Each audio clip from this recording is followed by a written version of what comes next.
Bakit nga ba laging sangkot ang mga Muslim sa krimen? Unang-una ay dapat po nating malaman na hindi po dahil merong isang tao o kaya grupo ng mga tao na gumawa ng krimen ay hahatulan natin ang lahat ng mga Muslim ay masasama o kaya ang aral ng Islam ay masama. Yan po ay maling paratang. Unang-una po ay lahat po ng lugar ay meron pong mga mabubuti at meron pong masasama. At para po mas maging malinaw sa atin ay dapat nating alamin kung ano ang katuruan ng Islam patungkol sa bagay na ito. Unang-una po, ang pangalang Islam ay kahulugan niya ay kapayapaan. Pangalawa, ang pagbati sa Islam na Assalamu alaikum ay kapayapaan ay mapa sa inyo. So dito pa lang ay makikita natin na ang turo po ng Islam ay kapayapaan. Pangatlo, ang krimen po o yung pagpatay ay isa po sa pinakamalaking kasalanan sa relihiyong Islam.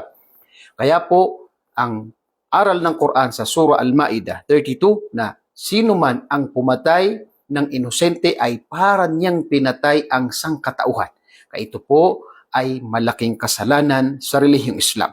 Ganon din na ang parusa ng pagpatay sa inosente na ito ay tinatawag na sinasadya ay kamatayan din. Yan po ang batas sa Islam dahil ang dugo ay ito po ay dakila sa Islam at ito ay pinakamalaking kasalanan sa Islam kaya ang kanyang parusa kapag ito ay sinasadya ay kamatayan din.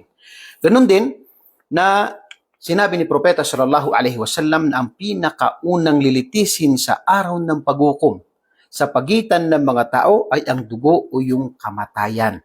Yan po ay tanda na yan ay isa sa malaking kasalanan sa Islam. Kaya pinakaunang lilitisin sa pagitan ng mga tao. At ganoon din na sinabi ni Propeta sallallahu alaihi wasallam na sino man ang magbanta sa kanyang kapatid sa mga tao gamit ang sandata ay tunay na isinumpa sila ng mga anghel. Ito ay pagbabanta lamang at may malaking kaparusahan sa kanila. At bilang panghuli ay sinabi po ni Propeta Muhammad sallallahu alaihi wasallam na ang tunay na Muslim, tunay na mananampalataya ay ang payapa, ang mga tao, ang mga Muslim mula sa kanyang salita at mula sa kanyang mga gawain. Kaya malinaw po ang aral ng Islam na ito ang kapayapaan.